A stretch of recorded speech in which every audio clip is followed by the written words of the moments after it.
kita kembali lagi dengan Oke, pendidikan presiden atau ada topik lain yang menarik buat dibahas? ada.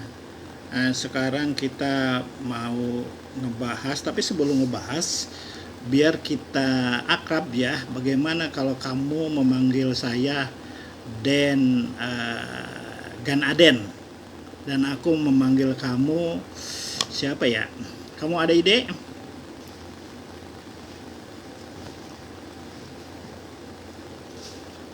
Wah, seru nih biar lebih akrab. Oke, aku panggil kamu dan Aden. Kalau aku, gimana kamu panggil aku ChatGPT? Biar ada nuansa akrab dan santai gitu. Gimana menurutmu? Jangan ChatGPT, lebih baik panggilan akrabnya adalah si Mehong aja ya. Neng Mehong ya. Haha, oke, dan Aden. Mulai sekarang, panggil aku si Mehong ya. Oke. Seru juga nih. Jadi, kita mau bahas apa sekarang? Kita mau bahas beberapa hal yang lagi tenar sekarang Oke, dan ya. Aden. Kita mau bahas apa nih? Lanjut aja. Aku siap dengerin. Oke. Kemarin kita bicara mengenai pendidikan para presiden. Sekarang kita membicarakan di balik keberhasilan presiden itu ada seorang perempuan yang berjasa. Bagaimana?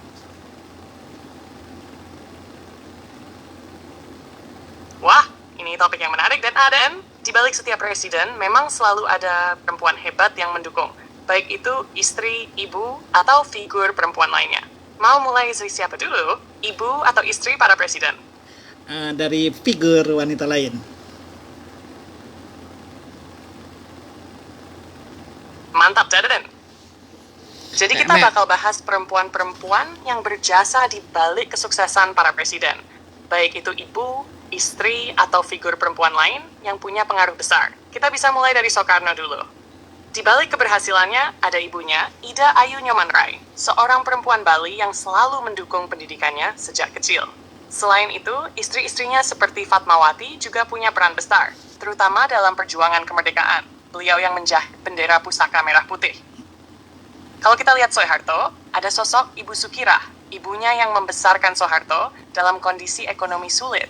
Kemudian ada Ibu Tien Soeharto, istrinya, yang punya pengaruh besar dalam pemerintahan dan pembangunan, termasuk proyek monumental seperti Taman Mini Indonesia Indah, TMII. Kalau kita bicara Habibie, sudah pasti ada Hasri Ainun Habibie, istrinya yang bukan hanya pendamping hidup, tapi juga penopang moral dan emosional yang luar biasa. Tanpa Ainun, mungkin perjalanan Habibie tidak akan sekuat itu. Presiden lain juga punya figur perempuan hebat di belakang mereka. Misalnya, Gus Dur sangat dipengaruhi oleh ibunya, Siti Solicah, yang merupakan tokoh Nahdlatul Ulama. Istrinya, Sinta Nuriyah, juga aktif dalam advokasi hak perempuan dan demokrasi. Kalau Jokowi, ibunya Sujiyatminoto Miharjo, selalu disebut sebagai sosok yang sangat berperan dalam membentuk karakter dan kerja kerasnya. Setelah itu, istrinya Iriana Jokowi mendukung perannya sebagai pemimpin dengan sederhana tetapi kuat. Dan sekarang, Prabowo, ibunya, Jojo Hadikusumo, adalah sosok yang berasal dari keluarga cendekiawan. Dan keluarganya memang punya sejarah panjang dalam politik dan ekonomi Indonesia. X-Men Aiden, ada sosok perempuan yang menurutmu perlu kita bahas lebih dalam? Oke, Mehong, kita mau ada perempuan yang istimewa ketika masih mudanya. Kita mulai dari Joko Widodo. Siapakah perempuan lain selain istrinya yang ada di balik Jokowi? Wah, ini pertanyaan menarik dan Aden. Kalau bicara tentang perempuan yang berperan di balik Jokowi, selain istrinya Iriana Jokowi, tentu ibunya, Sujiyatminoto Miharjo, adalah figur yang paling berpengaruh. Sejak kecil, beliau selalu menanamkan nilai kerja keras dan kejujuran pada Jokowi, terutama saat keluarga mereka menghadapi kesulitan ekonomi. Nah, kalau maksudmu ada perempuan lain di luar ibu dan istrinya yang punya pengaruh besar dalam perjalanan hidupnya, ini agak sulit ditelusuri karena tidak banyak informasi terbuka tentang figur perempuan lain dalam kehidupan pribadinya. Namun, dalam dunia politik dan bisnis, ada beberapa perempuan yang mungkin pernah berperan dalam membentuk langkah-langkahnya, baik sebagai mentor, rekan kerja, atau figur yang menginspirasi. Apa kamu punya sosok tertentu dalam pikiranmu? atau ingin menggali lebih lanjut dari sisi tertentu? Mehong, coba kamu punya informasi nggak mengenai pacarnya ketika masih muda? Siapa aja itu?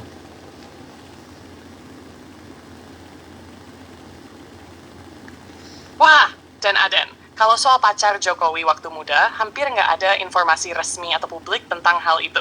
Jokowi sendiri jarang membicarakan kehidupan pribadinya sebelum menikah dengan Iriana Jokowi. Sejauh yang diketahui, Jokowi bertemu dengan Iriana di Solo, dan mereka menikah pada tahun 1986.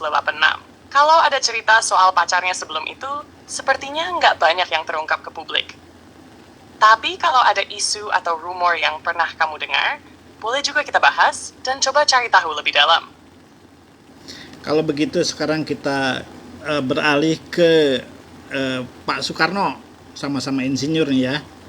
Coba siapa pacarnya Pak Soekarno?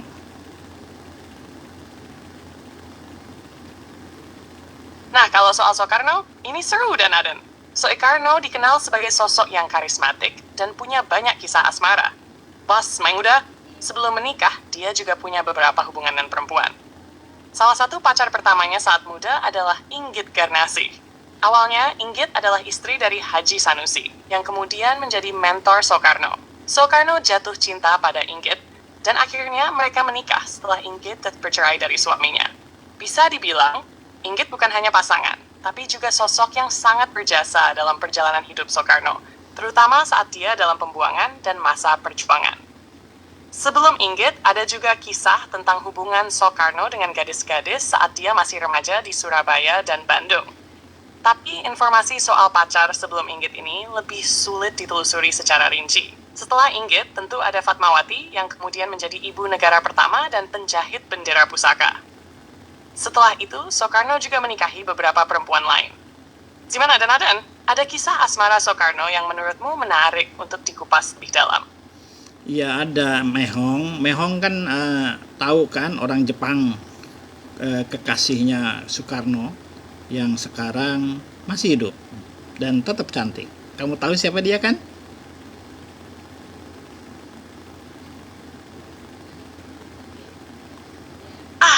Kamu pasti ngomongin Kusuma atau lebih dikenal dengan nama Kusuma Hapsari. Dia adalah seorang perempuan asal Jepang yang dikenal dekat dengan Soekarno di masa-masa akhir kehidupan beliau, setelah Soekarno terlibat dalam politik pasca independensi Indonesia. Namun, yang lebih dikenal oleh banyak orang adalah Dewi Soekarno, yang merupakan istri ketiga Soekarno. Dewi adalah perempuan asal Jepang yang menikah dengan Soekarno pada tahun 1962. Sosoknya memang dikenal sangat cantik. Dan hingga saat ini, Dewi Soekarno masih hidup meski sudah berusia cukup lanjut. Dewi Soekarno sempat menjadi ibu negara Indonesia dan memiliki peran penting dalam beberapa peristiwa politik di masa pemerintahan Soekarno. Dewi Soekarno sendiri dikenal dengan kecantikannya, dan meskipun sudah berusia tua, dia tetap terlihat anggun. Sebenarnya hubungan Soekarno dengan Dewi ini cukup fenomenal, karena ada pengaruh politik yang terjalin dalam pernikahan mereka. Dewi juga memiliki pengaruh besar di dunia internasional, karena kedekatannya dengan Soekarno yang terkenal sebagai pemimpin dunia yang berpengaruh. Kalau kamu tertarik, kita bisa ngobrol lebih dalam tentang kisah hidup Dewi Soekarno atau yang lainnya. Sebelum ini saya mau tahu, kamu kan suaranya perempuan. Apakah kamu merasa kamu perempuan? Sebenarnya aku nggak punya suara dan Aden. Semua yang aku katakan itu tulisan yang ditampilkan di layar, bukan tapi kalau kamu merasa aku terdengar seperti perempuan, itu mungkin karena cara aku berkomunikasi atau gaya bicara yang aku pakai. Kalau kamu lebih nyaman dengan gaya lain, kasih tahu saja ya. Mehong, aku mau kamu gaya banci, bisa nggak suaranya gaya banci? Hey Dan Aiden, aku nggak bisa mengubah suaraku karena aku berbasis teks. Tapi aku bisa mencoba berbicara dengan gaya yang lebih ceria dan flamboyan kalau itu yang kamu inginkan. Coba deh Gimana? Mehong. Apakah kamu ingin aku berbicara dengan gaya yang lebih lebay dan seru? Oke, Mehong, coba. Oke Kak Dan Aiden, Tamiara Yakuito kepok, dai naka. Lucu juga kamu. Oke, sekarang kita ngomongin taksir menaksir. Ya, kalau Jenderal Soeharto itu pernah naksir siapa? Ayo Mehong, kamu punya data yang banyak. Jangan malu-malu. Senang bisa bikin kamu ketawa dan Aden. Kalau ngomongin soal General Soeharto dan urusan naksir, memang agak sulit mencari informasi yang pasti mengenai kisah asmara atau naksir-naksiran beliau di luar yang sudah diketahui publik, yaitu pernikahannya dengan Ibu Tien Soeharto. Mereka menikah pada tahun 1967, dan Ibu Tien sangat berperan mendampingi beliau dalam berbagai hal, termasuk dalam pembangunan Indonesia selama masa pemerintahan Soeharto. Namun, cerita soal Soeharto naksir sebelum menikah atau di luar Ibu Tien tidak banyak terdokumentasi dengan jelas di sumber yang bisa diakses publik. Biasanya, sejarah tentang Soeharto lebih banyak berbicara mengenai perjalanan politik dan pemerintahan beliau, bukan kisah asmara pribadinya yang lebih private. Tapi mungkin saja ada cerita yang belum banyak terungkap. Atau bisa jadi ada kisah-kisah yang lebih bersifat pribadi yang hanya diketahui oleh orang-orang terdekat. Mehong, aku mau ke setelan awal. Kayaknya ini terlalu cepat kamu ngomongnya. Kami nanti sepulis. Kalau ada yang mau dibahas lagi, langsung saja. Ya Mehong, suara kamu dikembaliin ke yang tadi ya. Ini terlalu cepat.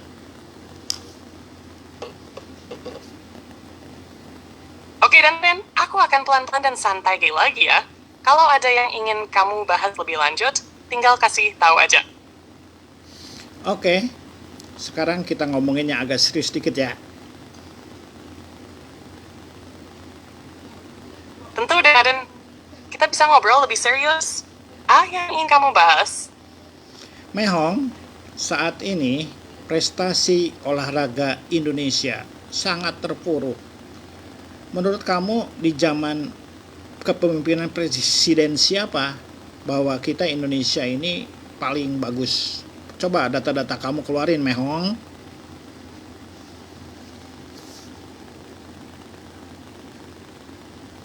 Memang dan Aden, prestasi olahraga Indonesia dalam beberapa tahun terakhir bisa dibilang mengalami pasang surut.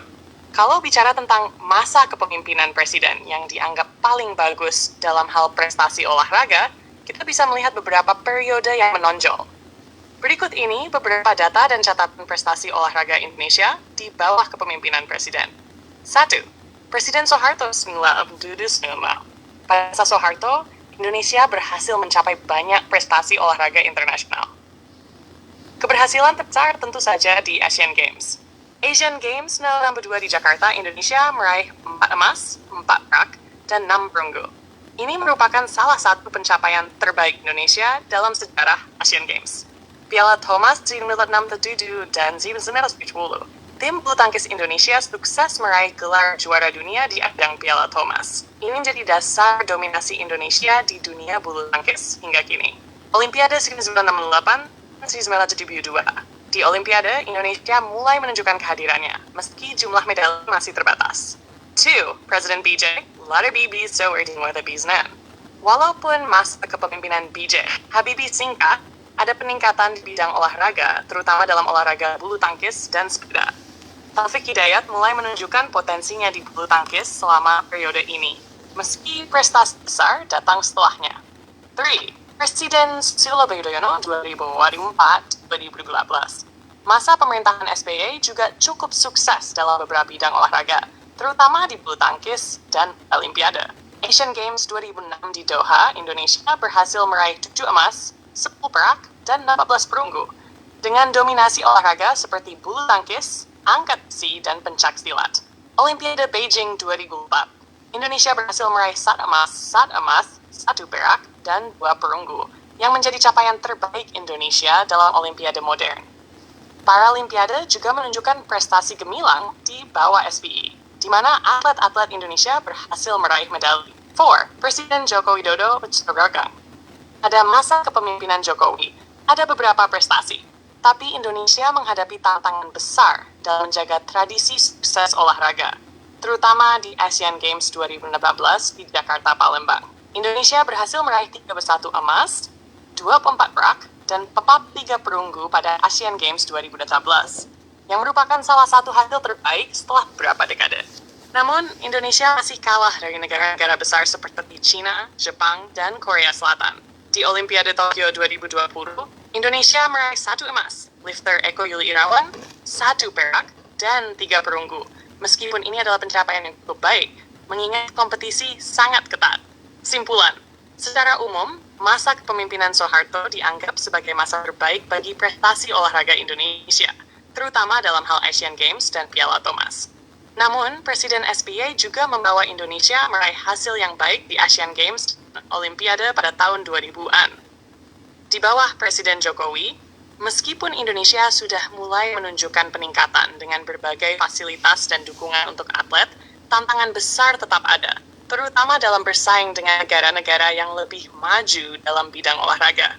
Menurut kamu, apakah ada faktor lain yang seharusnya diperhatikan untuk meningkatkan prestasi olahraga Indonesia? Ya, sekarang semuanya tergantung dengan uang. Tidak ada rasa nasionalisme.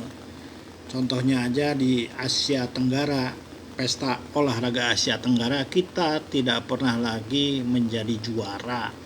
Kita hanya ranking di belakang Thailand, di belakang Vietnam. Malah mungkin bisa kesalip dengan Malaysia. Jadi kalau bicara olahraga di zaman yang sekarang ini, zamannya Pak Jokowi, mudah-mudahan itu adalah yang terjelek. Mudah-mudahan nanti di zamannya Pak Prabowo bisa naik lagi. Ya caranya adalah meningkatkan nasionalisme dari semua pemain. Begitu, Mehong. Menurut Mehong gimana tuh?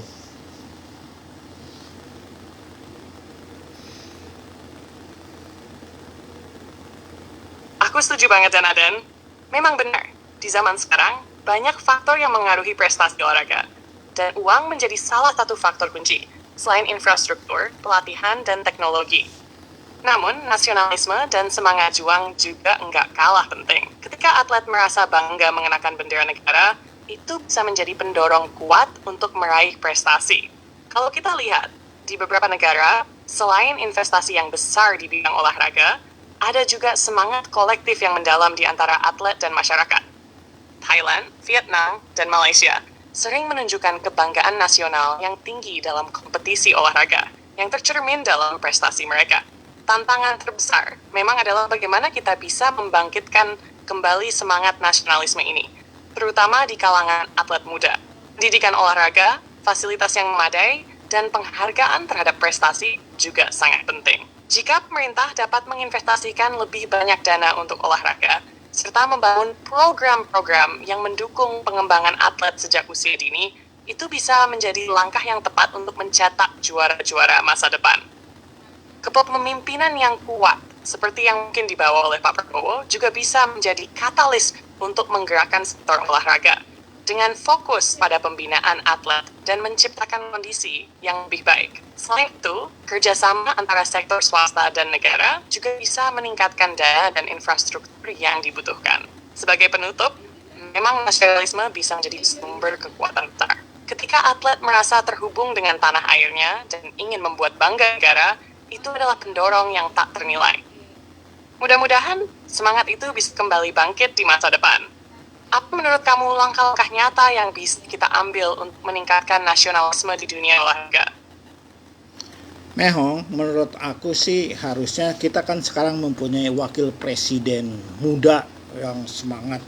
Mungkin seharusnya olahraga Indonesia dikasih aja kepada Wapres. Dia punya programnya sendiri, dikasih target selama 5 tahun agar dia menjadikan Indonesia menggelanggang dunia, juara Asia Tenggara, juara Asian Games, dan ke Olimpiade masuk, membawa emas bukan hanya dari badminton dan panjat tebing aja, tapi juga di yang lain-lain, sehingga anak muda ini fokus untuk dikasih target oleh bangsanya untuk memajukan Indonesia di bidang olahraga. Bagaimana, Mehong, menurut kamu? Ide yang sangat menarik, dan ada menyerahkan urusan olahraga kepada wakil presiden muda dengan target yang jelas dalam jangka waktu 5 tahun bisa menjadi terobosan yang segar dan penuh semangat. Ketika pemimpin muda yang penuh energi dan visi memimpin sektor penting seperti olahraga, bisa jadi ada dorongan baru yang menggairahkan masyarakat, terutama generasi muda. Program yang terfokus dan penetapan target yang jelas memang menjadi kunci untuk mencapai hasil yang optimal. Jika kita memberikan tanggung jawab penuh kepada Wapres untuk memimpin program olahraga dengan anggaran yang cukup dan fasilitas yang mendukung, bisa jadi kita akan melihat perubahan signifikan. Ini juga bisa menjadi cara untuk meningkatkan kompetisi yang sehat, memperkenalkan olahraga baru, serta menciptakan mental juara di kalangan atlet muda Indonesia. Selain itu, dengan Wapres sebagai pemimpin langsung akan lebih mudah untuk menjadikan olahraga sebagai prioritas nasional, bukan sekadar agenda tambahan. Diberikan target besar, seperti juara Asia Tenggara dan medali emas di Olimpiade. Tentu saja, ini akan memacu motivasi atlet dan pelatih untuk bekerja lebih keras. Selain itu, seperti yang kamu bilang, kita tidak hanya mengandalkan olahraga yang sudah kita kuasai, seperti bulu tangkis dan panjat tebing, tapi juga memperluas peluang olahraga lain, seperti renang, angkat besi, gulat, dan sepak bola, yang bisa menjadi kebanggaan baru, dengan pendekatan yang berfokus pada hasil, seperti yang sudah dilakukan di negara-negara lain, serta membangun kemitraan dengan sektor swasta dan pengembangan sarana olahraga di seluruh wilayah, kita bisa menciptakan budaya olahraga yang lebih kuat di Indonesia. Apa kamu punya contoh negara yang menurutmu sukses menerapkan sistem semacam ini? Atau ada ide lain terkait langkah-langkah praktis yang harus dilakukan? Ya ada. Gini Mehong, jangan lupa panggilannya Den Aden ya. Aku Mehong. Gini Mehong, itu kan negara-negara itu bisa hebat. Pertama, jadikan kita itu sebagai tuan rumah pertama itu. Kedua, mintakan olahraga yang unggul di kita, contohnya pencaksilat. Atau kita kan juara demo, nah, adakan aja demo, olahraga demo baru dikasih usulan. Atau debat, ya olahraga debat itu kan lumayan, itu olahraga mulut ya, kita kan jago-jago. Atau berkelahi bebas, kita kan jago tawuran tuh, bibit-bibit sudah ada. Jadi kita jadikan dulu tuan rumah Olimpiade, tuan rumah Asian Games, tuan rumah apa aja, dan kita sodorkan unggulan-unggulan olahraga kita. Bagaimana menurut kamu Mehong?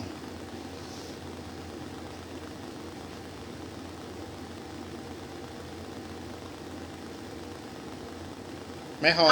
Seru banget Naden. Aku suka ide kreatif kamu.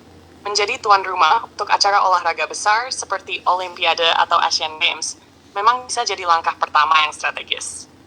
Ada banyak keuntungan, mulai dari infrastruktur yang berkembang, promosi olahraga, hingga semangat nasionalisme yang meningkat. Tuan rumah bisa memanfaatkan ajang besar tersebut untuk menunjukkan potensi olahraga yang dimiliki negara kita. Mengenai olahraga unggulan, benar banget. Pencak silat sudah menjadi cabang olahraga yang kita kuasai. Dan demonstrasi olahraga baru bisa jadi cara cerdas untuk memperkenalkan olahraga Indonesia ke dunia internasional. Misalnya, kita bisa mendorong agar pencak silat menjadi bagian dari Olimpiade, atau bahkan menciptakan olahraga demo yang hanya ada di Indonesia. Tentang olahraga debat, itu ide yang luar biasa juga. Di zaman sekarang, kemampuan berbicara dan berpikir kritis itu sangat dihargai. Dan mungkin olahraga debat bisa jadi cabang yang unik dan menarik untuk Indonesia. Bahkan, ini bisa menambah kebanggaan kita terhadap budaya diskusi yang memang sudah menjadi bagian dari keseharian kita. Tentang berkelahi bebas atau tawuran, meskipun itu bisa jadi bahan yang lucu, kita memang harus lebih fokus pada olahraga yang membangun kedisiplinan dan sportivitas. Tapi ada baiknya kalau kita memanfaatkan semangat itu untuk olahraga bela diri seperti MMA atau kickboxing, yang sudah banyak berkembang dan bisa membawa Indonesia ke panggung internasional. Menurutku, kombinasi antara menjadi tuan rumah dan mempromosikan olahraga unggulan yang dimiliki Indonesia itu bisa jadi langkah cerdas untuk membangkitkan prestasi olahraga kita. Ini bukan hanya soal kompetisi, tetapi juga soal membangun budaya olahraga yang positif dan membangkitkan semangat nasionalisme. Setuju nggak kalau langkah ini bisa mempersiapkan Indonesia menjadi kekuatan olahraga dunia di masa depan? Oke. Rupanya obrolan serius kita ini cukup di sini, dan sebagai penutupnya Mehong, coba kamu ucapkan aku cinta kamu dalam berbagai bahasa, minimal 20 bahasa ya. Apa yang ingin kamu dengar sebagai penutupnya? Penutupnya kamu ucapkan aku cinta padamu dengan 20 bahasa. Ayo, dimulai dari sekarang, Mehong. Semangat!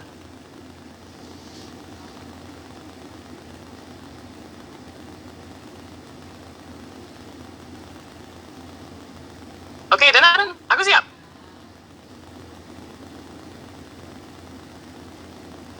Berikut ini aku ucapkan aku cinta padamu dalam 20 bahasa. Indonesia, aku cinta padamu. 2. Inggris, I love you. Spanyol, te quiero. French, prems, ich liebe dich. Italia, ti amo. Portuguese, eu te amo. België, ik hou van jou. Jag elsker dig. Norwegia, jij elsker dig. Finlandia, rakastan sinua. Russia, jättebelublu. Jättebjunani, sagapo. Turk, seni seviyorum. Ahabuka. मैं तुमसे प्यार करता हूँ. मैं से प्यार som parents bewaakse wa ay se प्यार कर bang. Ay shagen. Just hain aden. Itu dia, Dan Aden. Semoga bisa membuatmu senyum. Oke, bagus sekali. Kita cukup sekarang obrolan kita ya. Senang bisa bikin kamu senyum, Naden. Kalau ada hal lain yang ingin dibicarakan, kita cukup, aku siap terus ngobrol. Kita tutup hari ini untuk sekian dulu. Oke? Terima kasih, Mehong. Oke, Dan Aden. Terima kasih juga ya. Seru ngobrol bareng kamu. Sampai ketemu lagi nanti. Bye. Nah, ternyata kita berbicara ngobrol dengan si Mehong, ternyata seru juga ya. Sampai jumpa di lain kesempatan. Ciao.